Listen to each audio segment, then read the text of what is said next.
the last couple of sessions on, there we go, on Monday or on the Friday. So why don't we just open up the chat box?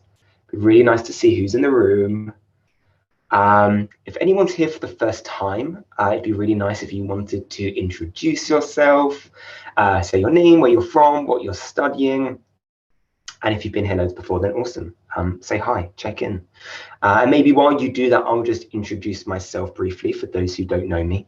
So my name is Solomon. I am the lead mindfulness teacher here at StudyStream, and we run these sessions, the uni student sessions, every Monday, Wednesday, and Friday at this time.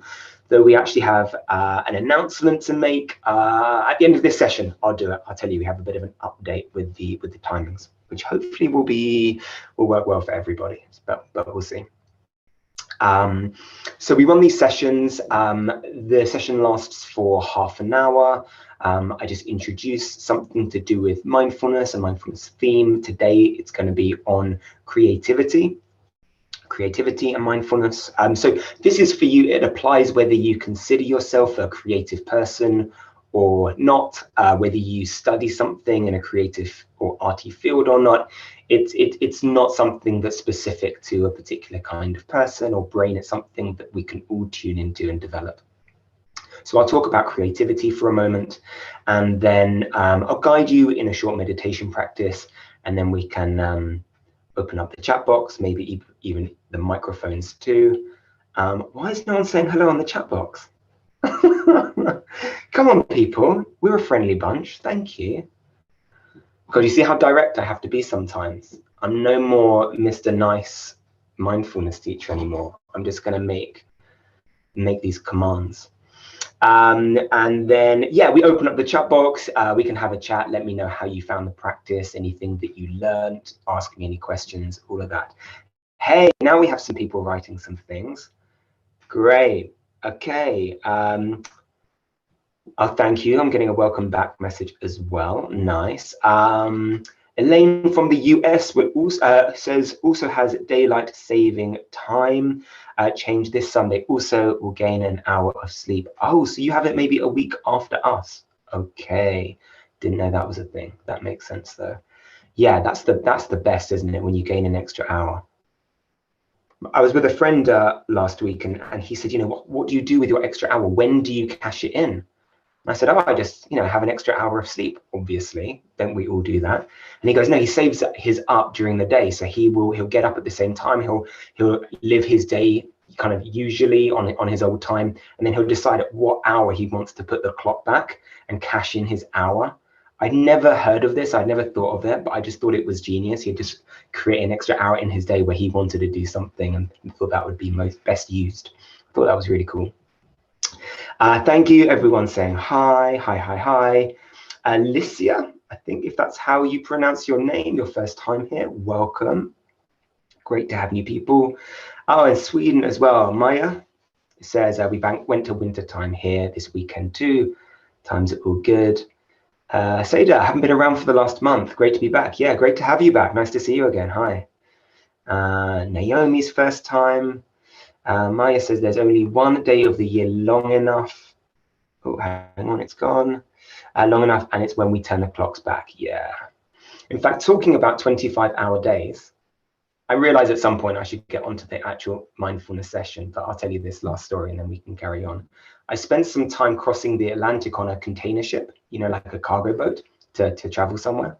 And so it took 8 days to cross all the way from London to the Caribbean.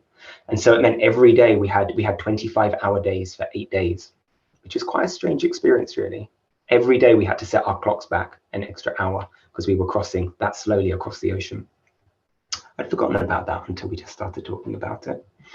Ramya, my first time here. It's right before sleeping. It's 1 a.m. here. Okay, good job. Thank you for being here. And as I said, we're going to change the timings of these sessions a little bit. So we're going to be making them a little bit earlier. So if that's quite late in the night, early in your morning, then hopefully that will be good for you. Someone else's first time here. Lycia's first time. Welcome.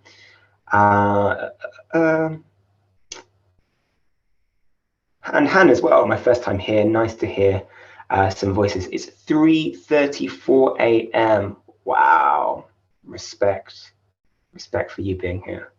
And Sarah as well. So many people's first time. Welcome, Sarah, as well.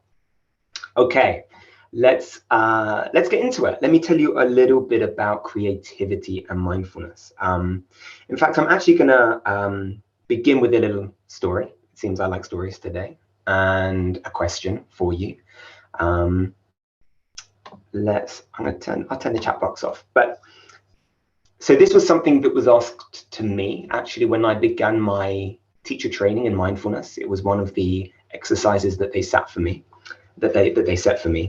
And the question goes: a man and his son were involved in a car crash, and the man died. The boy was rushed to hospital where the surgeon cried out, "That's my son." So who's the surgeon? Okay, I'll ask it again. Don't worry about the response. You can try and figure it out. It might come to you very easily. It might require a little bit of working out. It might sound a bit confusing. A man and his son were involved in a car crash, and the man died. The boy was rushed to hospital where the surgeon cried out, "That's my son." Who is the surgeon? Okay, so for many of us, for many people, we feel a little bit confused. We think, well, the father has died, so who could the surgeon be? And then maybe we try to figure out, if it's not the father, then how could it be that? Was the boy adopted? Did someone have an extramarital affair? How did this work? Now, if you haven't already worked it out, the answer is that the surgeon is the boy's mother.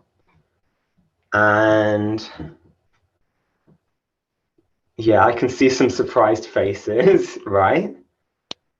So the surgeon's the boy's mother. And for many of us, in all kinds of different ways, our minds work with certain biases and certain thought patterns and assumptions. And in this story, it's invited to bring out our own biases that surgeon is what we associate with men. Men are surgeons. Now, of course, this often isn't true, but it's the way that we've maybe been conditioned, many of us at least, to think about what a surgeon is, the identity of a surgeon, that we couldn't quite make that connection between "that's my son" and "oh yeah, that could be the boy's mother." And once we know that, once we have that insight, that kind of aha moment, we realize, oh yeah, of course, like that makes total sense. But in that moment, it's almost like our intelligence kind of works against us. We're kind of honed in on this scenario, this problem that we're trying to solve, and we just kind of get deeper and deeper and deeper into it, rather than being able to clearly see our biases and our dominant thoughts and thought patterns that are trying to figure out an answer that we'll never get to with that thought pattern. So this is how our minds work a lot of the time. We tend to think that we see the world just like a camera sees the world. We take photos and we see the world objectively, and we take a photo and we see how the world is. But of course, we actually experience the world differently, each of us, subjectively, depending on our own experiences and our own prejudices and views and opinions. So what mindfulness can help us do with these things, and the meditation that we're going to do today, is about being able to observe the different aspects of our experience, of our awareness, predominantly around thoughts. And as we develop this capacity to notice thought, but not be sucked into it, to notice the assumption and the bias, and just take a step back and observe it, then we create more opportunities for different types of innovative, creative, open-minded, and less biased thinking. And this can help us in all kinds of ways, where we can get these aha moments more often, but also just allows us to see the world with fresh eyes. We can see everything a little bit more objectively as we peel away the different layers of our thinking mind, which can sometimes work against us, as we saw with that kind of a scenario. Trying to think if there's anything else that I wanted to mention. No, I think that's pretty much it. We'll go into the meditation. And as I said, we're going to work through a little bit with the breath, a little bit with the body, from into sounds and then thoughts. And we'll just see what we notice. And then we'll open up the chat box and the microphones, and maybe we could get a discussion going as to how people found that little scenario as well. Cool. Okay, guys. So let's have a little stretch out. It's always nice to begin, or at least it is for me, with a little stretch of the body. Bring a little bit of movement into it. A little stretch, a little massage.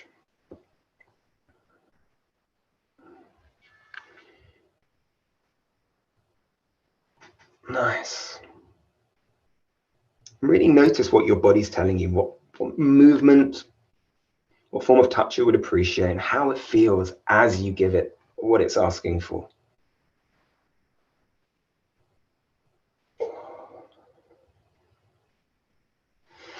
Okay, and then when we're ready, we can just allow the body to settle. Find a way of sitting that's going to feel comfortable for the next few minutes. And then allow the eyes to just gradually close shut as we just settle into our posture and sitting here.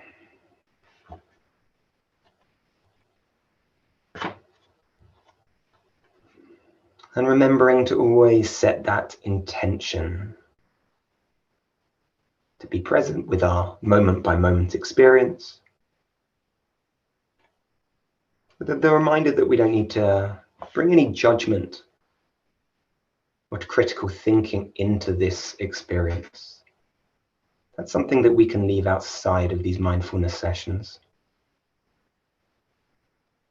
We come at this practice with each practice with a fresh beginner's mind, with a curious mind, and a kind mind.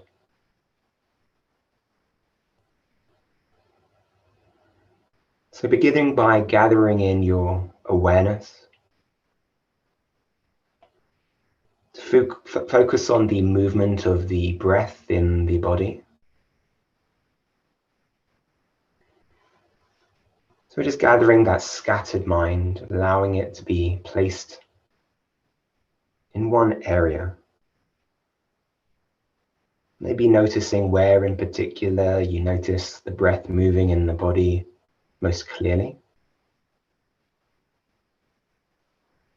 And just being here for a few breaths.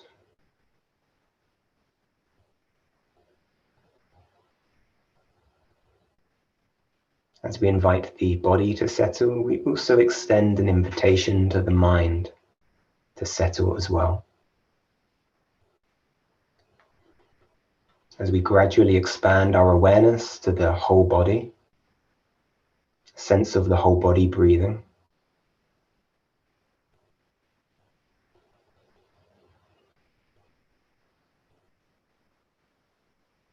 Just noticing the obvious through to the more subtle sensations throughout the body as the breath moves in and the breath moves out.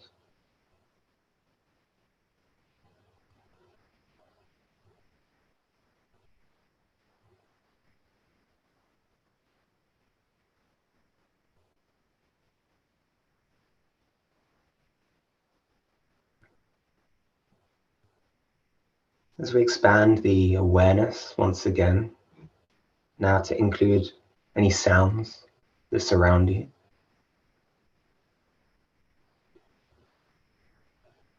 And as always, there's no need to go searching for sounds. It's as if your body were a microphone, just picking up whatever happens to be there.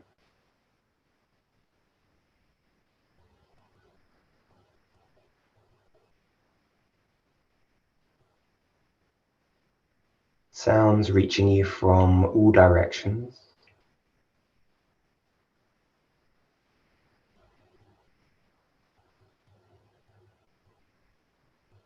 Sometimes we tend to place more focus on the sounds coming from in front of us, allowing that to widen through to the sides, and the sounds coming in from behind as well.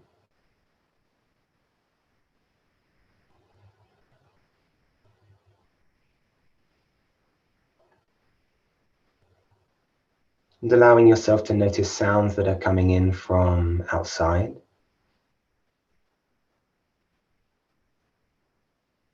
as well as from inside the house or room in which you're sitting.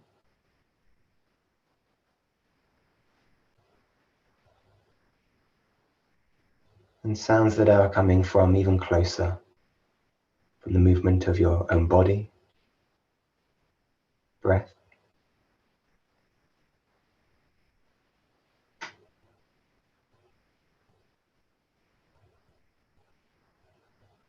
So with this meditation around inviting creativity, being curious,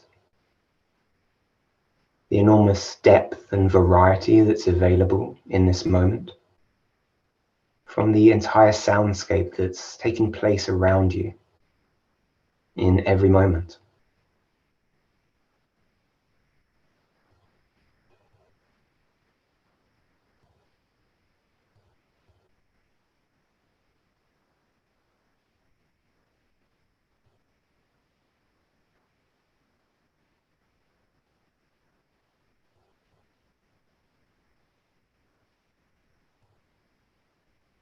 A helpful thing to notice in our mindfulness practice is that our experiences are less permanent than we tend to think. We can train our minds to notice this. And so with sounds, we can notice how sounds have a beginning. And they linger for some time. And usually at some point they move on. So the best you can, being present for these different stages of sounds, arriving, lingering, and passing.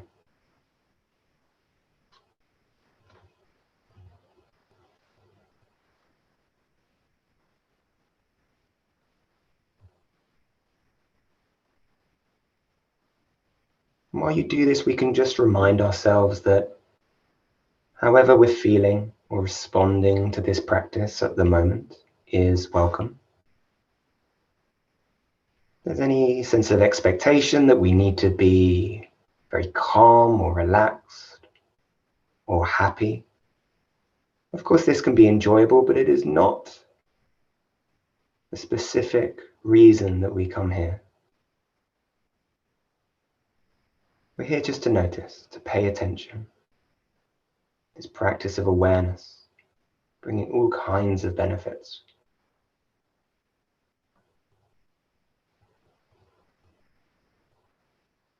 Of course, if the practice does start to feel overly uncomfortable, beyond what you feel able to stay with, of course, you can make that decision to maybe step back for a moment from the practice, take your attention elsewhere, look after yourself. But if there's just a little bit of discomfort or boredom, frustration, just remembering that this is a part of human experience, and our job here is just to notice this.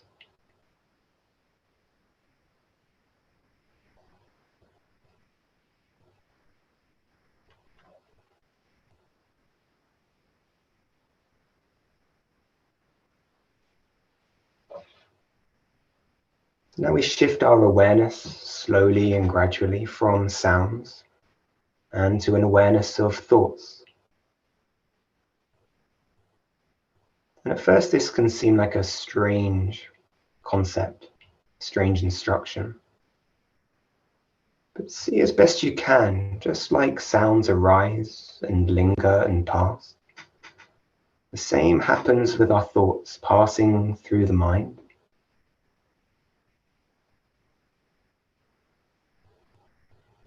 And just like with sounds, there's no need to try to push them away or wish they weren't there. Our job is not to clear the mind of thoughts. It's just to notice them pass through.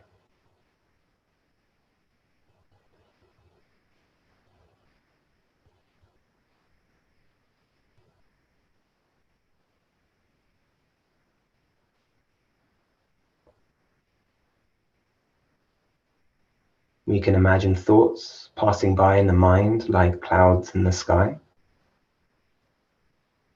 And sometimes there are many clouds, and sometimes those clouds are heavy and dark.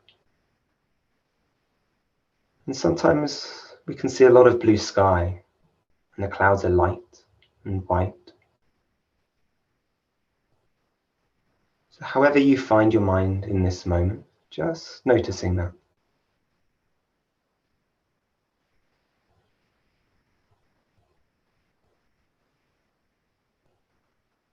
If you notice that there are any particularly powerful thoughts, strong emotions present, you can just take a moment to notice this, to recognize this. Maybe even accept it. And then zoom back out again to notice the thoughts passing by.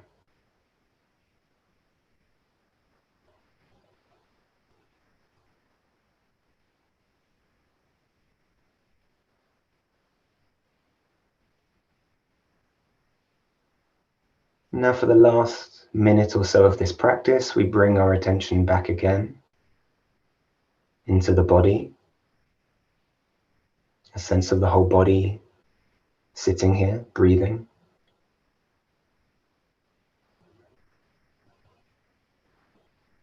And then narrowing that focus of awareness into the place where we notice the breath moving in the body as it breathes.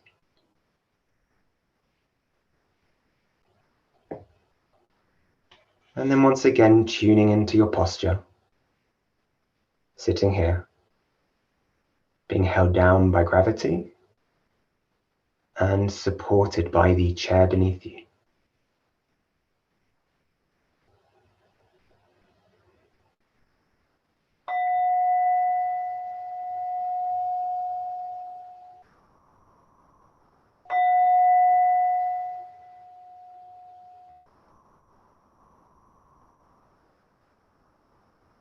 And so with the sound of the bell, our practice comes to an end.